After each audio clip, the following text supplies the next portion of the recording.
Map problems की उसी series में एक और प्रॉब्लम है ये, मैं इसको पढ़ के सुना देता हूँ पहले। An organic compound A gives Lucas test within 5 minutes. 0.051 gram of this compound when treated with methyl magnesium iodide gives 11.2 ml of methane at STP. A on dehydration gives B, which on ozonolysis gives 2 isomeric compounds C and D.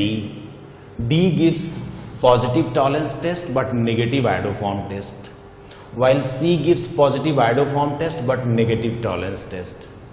On oxidation, D on oxidation gives E. Silver salt of E contains 59.6% of silver.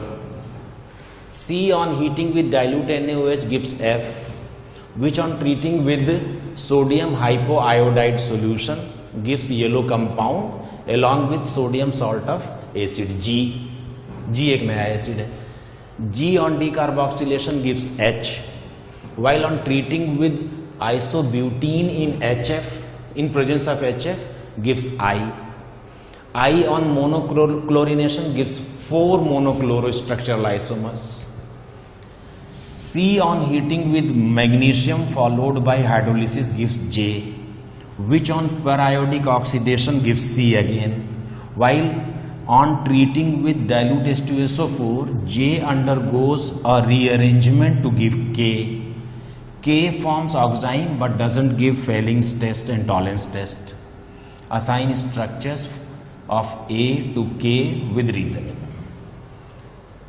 एक बार इस question को ठीक से देख लें, फिर इसको solve करते हैं।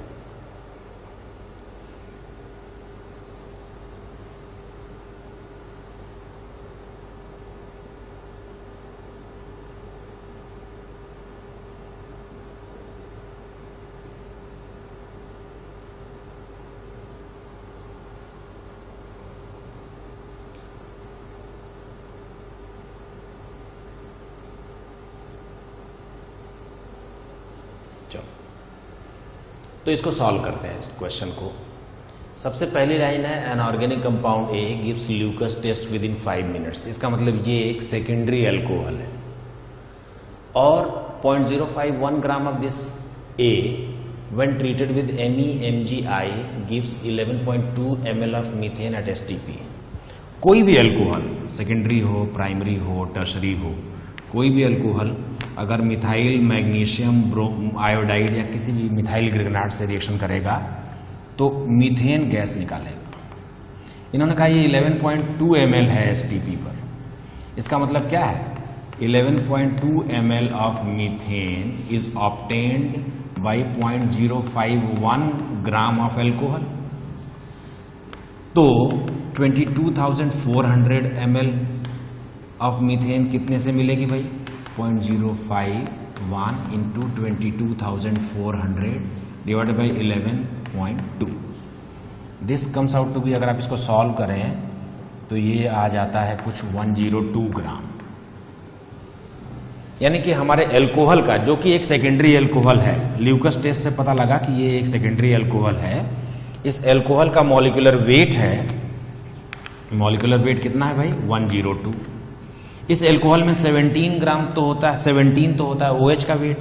तो अगर इसमें से 17 माइनस कर दें तो ये बच गया कितना? 85। 85 क्या है? कार्बन और हाइड्रोजन है। ये ऐसा ही इसका एक कोई जनरल फार्मूला होगा, CnH2n+2। तो 85 में कार्बन और हाइड्रोजन है, तो ये कुछ 6 कार्बनों का अल्कोहल बन रहा है। आप देखें 6 कार्बनों का अल्कोहल बन रहा है। 12 6 जा 72, ठीक है।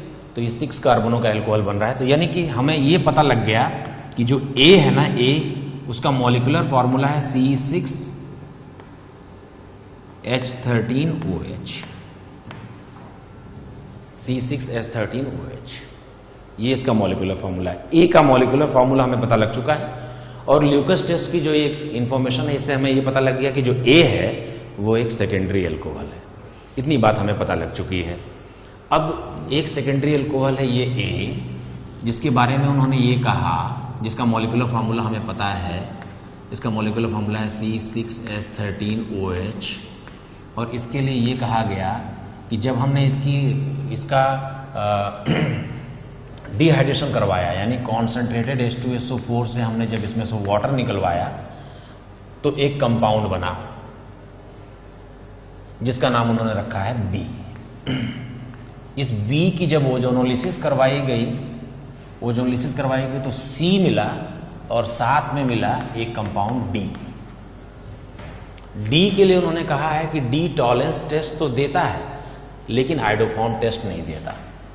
D टॉलेंस रिएजेंट के साथ पॉजिटिव है लेकिन आइडोफॉर्म रिएजेंट के साथ आइडोफॉर्म टेस्ट ये नेगेटिव देता है, ठीक है ना। जबकि C के लिए उन्होंने कहा कि C पॉजिटिव आइडोफॉर्म देता है, आइडोफॉर्म टेस्ट पॉजिटिव है इसमें, और जबकि इसका टॉलेंस रिएजेंट के साथ टेस्ट जो है वो नेगेटिव है। तो अब ये कुछ ऐसे लग रहा है कि ये कुछ मिथाइल कीटोन जैसा होगा और ये कोई एल्डिहाइडिक कंपाउंड है जिसमें CH3CO ग्रुप नहीं है, ठीक है ना।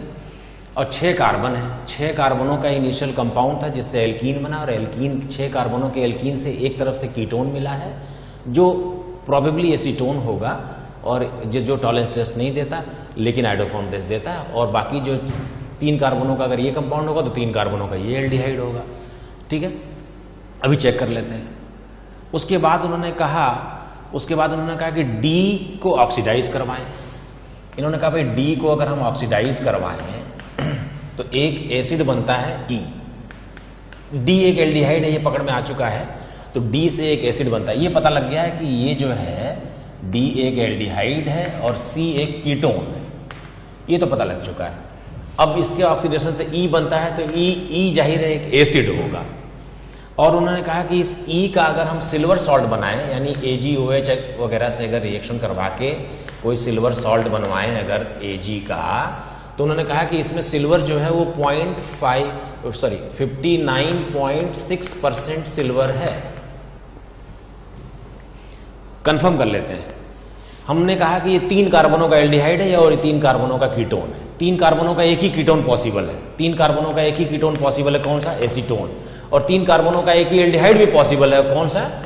प्रोपेनल। चेक कर लेते हैं। अगर ये प्रोपेनल होगा तो ये प्रोपेनोइक एसिड हो जाएगा। अगर ये प्रोपेनोइक एसिड हो जाएगा तो ये हो जाएगा प्रोपेनोइक एसिड का सिल्वर सॉल्ट। प्रोपेनोइक एसिड के सिल्वर सॉल्ट में जरा देख लो, 36 तो कार्बन का हो गया, 32 ऑक्सीजन हो गए, 108 हो गया सिल्वर, और हाइड्रोजन कितने हो गए? 2 + 3 5 हाइड्रोजन हो गए, यानी 1 3 3 8 और 1 181 में अगर 108 जो है वो सिल्वर है, 181 में 108 अगर सिल्वर है तो हम इसको डिवाइड करके इंटू 100 करके देख सकते हैं, ये करीब करीब 60% आ रहा है, जो उन्होंने कहा भी है 59.6%। तो ये तय हो गया कि हमारा जो कंपाउंड E है वो प्रोपेनोइक एसिड है। अगर ये प्रोपेनोइक एसिड है तो ये तय हो गया कि ये जो D है वो प्रोपेनल है, और तब ये भी पक्का हो गया कि जो C है वो एसीटोन है, ठीक है। अब इन्होंने क्या कहा? अब इन्होंने आगे ये कहा है कि C on heating with dilute NaOH gives F, while on treating with sodium hypoiodide solution gives yellow compound along with sodium salt of acid G। जरा C के बारे में देख लेते हैं। हमने कहा है कि C जो है वो एसीटोन है। अगर ये C एसीटोन है तो जरा ध्यान से देखें, OH- के साथ हीट करने पर एल्डोल रिएक्शन होगी, और एल्डोल रिएक्शन में बड़ा सिंपल होता है। एल्डोल रिएक्शन, अगर एल्डोल रिएक्शन का आपको प्रोडक्ट लिखना हो तो मैं अभी बता देता हूं आपको। एल्डोल रिएक्शन का प्रोडक्ट लिखने का एक ही तरीका है, जरा देखें। अगर आपको एल्डोल रिएक्शन लिखनी है तो दोनों कंपाउंड्स में से एक के ऑक्सीजन को और दूसरे के 2 अल्फा H को एक दूसरे के सीध में रख दें, और फिर यहां से H2O निकाल दें, और इन दोनों कार्बनों के बीच में डबल बॉन्ड बना दें, यही इसका प्रोडक्ट होगा। तो एल्डोल का प्रोडक्ट लिखना हो हीटिंग के साथ अगर एल्डोल की रिएक्शन होगी तो आपको क्या करना है? दोनों कंपाउंड्स को, मतलब एक ही कंपाउंड के 2 मॉलिक्यूल्स को एक दूसरे के सामने इस तरह से रखें कि एक का ऑक्सीजन दूसरे के 2 अल्फा H को फेस करता हो, और H2O निकाल दें। ये प्रोडक्ट लिख देंगे आप। तो अब ये पता लग गया कि जब C की हीटिंग की गई थी डाइल्यूट NaOH के साथ तो ये F बना था, F। और इन्होंने कहा कि F जो है वो जब सोडियम हाइपोआयोडाइड से ट्रीट करते हैं, सोडियम हाइपोआयोडाइड जो है वो कुछ नहीं बल्कि आयोडोफॉर्म टेस्ट है, ये NaOH और I2 का कॉम्बिनेशन है, आयोडोफॉर्म टेस्ट है। तो आयोडोफॉर्म टेस्ट में ये वाला जो CH3 है वो तो बना लेगा CHI3, जो कि इन्होंने बताया है येलो कंपाउंड है, ठीक है ना, आयोडोफॉर्म है। और दूसरा जो पार्ट है वो बन जाएगा इस तरह से एक COONA सॉल्ट बन जाएगा। इसको इन्होंने कहा है कि ये है sodium salt of acid G, तो एसिड G का सोडियम सॉल्ट है, ये सॉल्ट ऑफ G बन गया ये, ठीक है ना।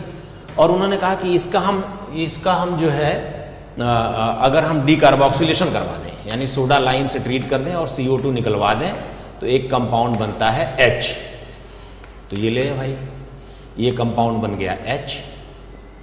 अब इन्होंने कहा कि जो H है उसको अगर हम आइसोब्यूटीन और HF से ट्रीट करें, आइसोब्यूटीन ये है और साथ में HF ले लें, HF ले लेंगे तो ये क्या बना लेगा भाई, ये बना लेगा इस तरह का एक कार्बोकेटायन।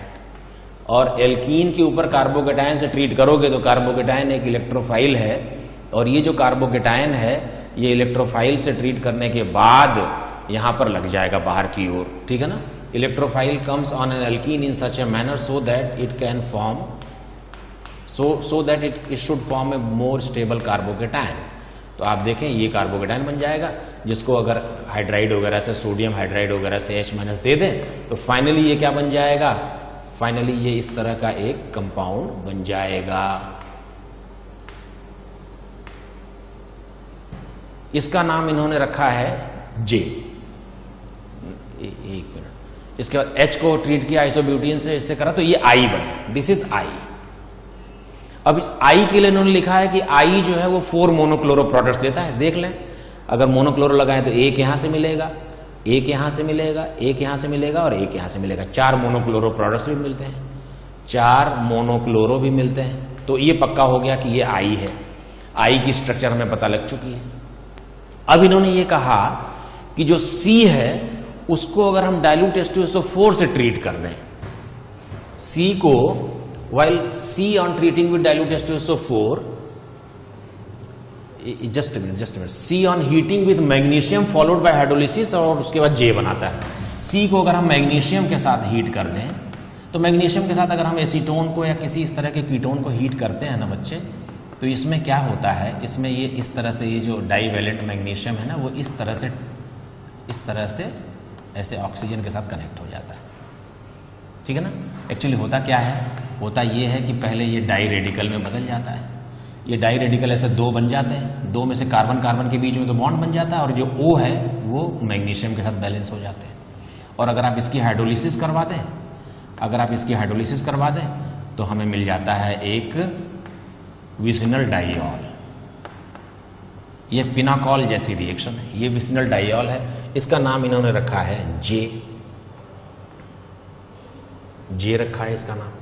और J के लिए इन्होंने कहा कि अगर हम J की परायोडिक एसिड से रिएक्शन करवा दें, HiO4 से, HiO4 से रिएक्शन करने पर विसिनल डाइऑल जो है वो बीच में से टूटता है और ऑक्सीडाइज हो जाता है। तो ऑक्सीडाइज होकर ये क्या बना लेगा, दोनों ओर से एसीटोन बना लेगा।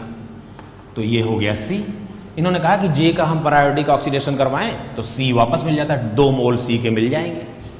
और इन्होंने कहा कि अगर J को हम डाइल्यूट H2SO4 से ट्रीट करें, डाइल्यूट H2SO4 से अगर आप ट्रीट करते हो तो ये पिनाकोलोन रीअरेंजमेंट है। मैंने रिएक्शन मैकेनिज्म में इसका जिक्र किया हुआ है E1 टॉपिक में।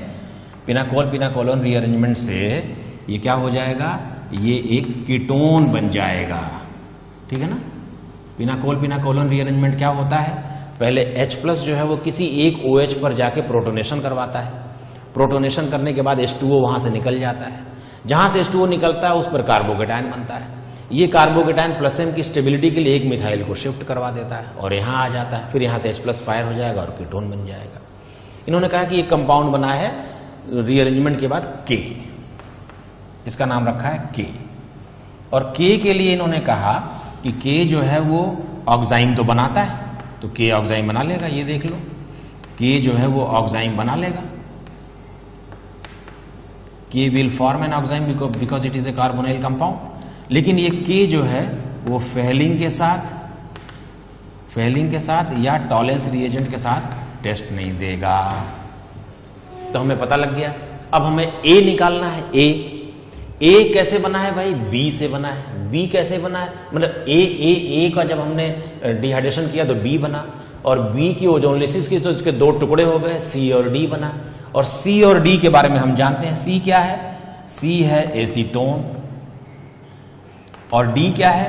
D है प्रोपेनल। तो अगर हम इनको रिवर्स करें ऐसे बॉक्स बनाकर, तो हमें C और D के सहायता से B मिल जाएगा। B क्या मिलेगा भाई? B मिलेगा इस तरह का एक अल्कीन, CH2CH3, ये है B। अगर B मिल गया, B अल्कीन मिल चुका है, B अल्कीन मिल चुका है, और B की स्ट्रक्चर ऐसे है, CH3 CH3 double bond CH CH2 CH3, यानी डबल बॉन्ड के दोनों ओर 3-3 कार्बन्स हैं। अब B के बाद A क्या होगा? A में इसी डबल बॉन्ड के किसी एक कार्बन पर OH ग्रुप लगा था, क्योंकि A ओरिजिनली एक अल्कोहल है जिसने ल्यूकस टेस्ट दिया था, और ल्यूकस टेस्ट इसने 5 मिनट के अंदर दिया था, इंस्टेंट नहीं था। इसका मतलब ये एक सेकेंडरी अल्कोहल है।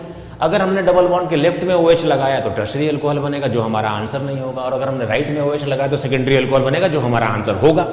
तो इस तरह से हमने देखा कि ये जो अल्कोहल है 6 कार्बनों वाला, ये ऐसा अल्कोहल हो जाएगा। तो ये हमारा A है। एक बार फिर से देख लें, एक बार फिर से यहां से देख लें। सबसे पहली लाइन में एक कैलकुलेशन है कि जो हमारा अल्कोहल है, जो एक सेकेंडरी अल्कोहल है, वो मिथाइल मैग्नीशियम आयोडाइड से रिएक्शन करके मीथेन बनाता है, और मीथेन भी कितनी मिलती है एसटीपी पर? 11.2 ml मीथेन मिलती है। तो अगर हम 11.2 ml मीथेन इस एसटीपी पर पाते हैं, तो इसका मतलब क्या है कि 22,400 ml मीथेन कितने से मिलेगी? जितने भी ग्राम से मिली होगी वो उसका मॉलिक्यूलर वेट हो जाएगा। तो हमारे अल्कोहल का जो कि सेकेंडरी अल्कोहल है, उसका मॉलिक्यूलर वेट है 102। 102 में से OH का जो पार्ट है वो है 17, उसको माइनस करते हैं तो कार्बन और हाइड्रोजन का पार्ट जो आता है हाइड्रोकार्बन का, वो आता है 85। 85 कार्बन और हाइड्रोजन का जो कॉम्बिनेशन है वो 6 कार्बनों वाले केस में हो सकता है, ठीक है ना। तो 6 कार्बनों वाले केस में 85 आ जाएगा। अब इसका मतलब ये हो गया कि हमारा जो A कंपाउंड है, जो स्टार्टिंग अल्कोहल है, जो कि सेकेंडरी भी है, वो उसका मॉलिक्यूलर फॉर्मूला है C6H13OH। अब हमने इस A से शुरू किया, A का डिहाइड्रेशन करवाया, B बना, B एक अल्कीन होगा जाहिर है। B की ओजोनलिसिस करेंगे, 2 टुकड़े हुए, कौन कौन से? C और D। C के बारे में पता है कि आइडोफॉर्म टेस्ट पॉजिटिव है, लेकिन टॉलेंस रिएजेंट टेस्ट निगेटिव है, मतलब C एक कीटोन होगा। और D के लिए पता है कि टॉलेंस पॉजिटिव है लेकिन आइडोफॉर्म निगेटिव है, यानी कि D जो है वो एक एल्डिहाइड है। और D के लिए एक और बात पता लग गई कि इसका ऑक्सीडेशन करके जब हम E बनाते हैं, जो कि एक एसिड होगा, जो सिल्वर सॉल्ट से अगर हम इसको AgOH से रिएक्शन करा के सिल्वर सॉल्ट बनाए, तो सिल्वर सॉल्ट में सिल्वर का परसेंटेज 59.6% है। This is possible when it is a 3 carbon acid, ठीक है ना। 3 कार्बन एसिड का कैलकुलेशन करके हमने देखा कि अगर हम सिल्वर का प्रोपेनोएट सॉल्ट बनाते हैं तो उसमें सिल्वर का परसेंटेज नियरली 60% होता है।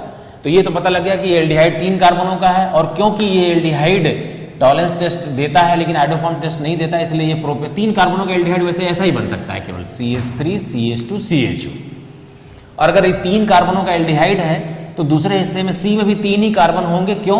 क्योंकि हमारा ओरिजिनल कंपाउंड 6 कार्बन का था टोटल, और 3 कार्बनों का जो कीटोन होगा वो एसीटोन के अलावा कुछ नहीं हो सकता। फिर उन्होंने कहा कि जो C है एसीटोन, जिसको हमने आइडेंटिफाई कर लिया है, उसकी रिएक्शन हम NaOH और करवाएं और हीट करवाएं तो एल्डोल रिएक्शन होती है। एल्डोल का प्रोडक्ट कैसे लिखते हैं मैंने बता दिया आपको। इस तरह से ये मिल गया अल्फा बीटा अनसैचुरेटेड कीटोन। और इसकी रिएक्शन जब हमने फिर से आइडोफॉर्म से करवाई, मतलब आइडोफॉर्म टेस्ट करवाया इसका, तो येलो कंपाउंड मिला जिसको हम आइडोफॉर्म बोलते हैं, साथ में एक सॉल्ट मिला, एसिड का सॉल्ट मिला। इसको उन्होंने कहा कि ये acid sodium salt of acid G है। इसका सोडा लाइम करने से हमें एक कंपाउंड मिला H, जो कि इस तरह का एक आइसोब्यूटीन है। इन्होंने कहा कि आइसोब्यूटीन की रिएक्शन जब हम आइसोब्यूटीन और HF के साथ करवाते हैं, जिससे हमें ये कार्बोकेटाइन मिलेगा, तो ये इस तरह का एक नया कार्बोकेटाइन मिल जाएगा। नए कार्बोकेटाइन को हाइड्राइड दे दो, H- दे दो, तो ये एक तरह का कंपाउंड मिल जाएगा। ये एक तरह का हाइड्रोकार्बन है, अल्केन है, जिसको I कहा। और इस I में 4 मोनोक्लोरो प्रोडक्ट मिल रहे हैं। ये I ऐसा है, देखें 1 2 3 4 5 और इस पर ये है, इस पर ये दिस इज आई। इसको देखेंगे तो 4 मोनोक्लोरो प्रोडक्ट्स भी मिलते हैं जो उन्होंने वहां पे मेंशन किया हुआ, तो ये फर्दर कंफर्म हो गया कि आई की स्ट्रक्चर ऐसी है। आई की स्ट्रक्चर आई क्या है? I is basically isooctane. Isooctane एक ऐसा कंपाउंड है जो पेट्रोलियम इंडस्ट्री में यूज किया जाता है, ठीक है। दूसरी तरफ उन्होंने फिर से सी से एक रिएक्शन आगे बढ़ाई, उन्होंने कहा मैग्नीशियम से ट्रीट करें। मैग्नीशियम से ट्रीट करें तो पहले ये फ्री रेडिकल के थ्रू रिएक्शन आगे बढ़ती है, फ्री रेडिकल के थ्रू ऐसे रिएक्शन आगे बढ़ती है और इस तरह का एक मैग्नीशियम साइक्लिक एस्टर बन जाता है जो हाइड्रोलिसिस के बाद टूटकर डाइऑल बनाता है, 1,2-डाइऑल, पिनाकॉल जैसी रिएक्शन है ये। अब इसका अगर पैरायोडिक एसिड से रिएक्शन करवा दें तो पैरायोडिक एसिड क्या करता है? सिस 1,2-डाइऑल के 2 टुकड़े करता है और जिन कार्बनों पे बॉन्ड ब्रेक होता है उन पर ऑक्सीडेशन होता है। तो अगर ये अल्कोहल है तो ऑक्सीडाइज होकर कार्बोनाइल, अगर ये पहले से कार्बोनाइल होता तो ऑक्सीडाइज होकर एसिड बन जाता। तो खैर फिर से सी मिल गया, ऐसा उन्होंने मेंशन किया है कि जे का अगर हम पैरायोडिक ऑक्सीडेशन करें तो सी मिल जाता है। उसके अलावा इसी जे को अगर हम H2SO4 से ट्रीट कर दें तो ये पिनाकोल रीअरेंजमेंट कहलाता है और ये कीटोन बना देता है। इस कीटोन का ऑक्साइन तो बनता है लेकिन ये कीटोन टॉलरेंस टेस्ट नहीं देता, फेलिंग टेस्ट नहीं देता। तो हमें जब सी और डी मिल गया था तो हमने बी पा लिया। बी में यहां डबल बॉन्ड है, अब ए में इसी डबल बॉन्ड के किसी एक कार्बन पे OH लगवाना था, लेकिन हमारा क्योंकि एल्कोहल सेकेंडरी है, ये प्रूव हो चुका है, इसलिए हमने OH इधर लगवाया और इस तरह से ये ए मिल गया, ठीक है। तो इस तरह से हमने ए से लेके के तक के स्ट्रक्चर्स को असाइन कर लिया with proper reasoning. Please note it up.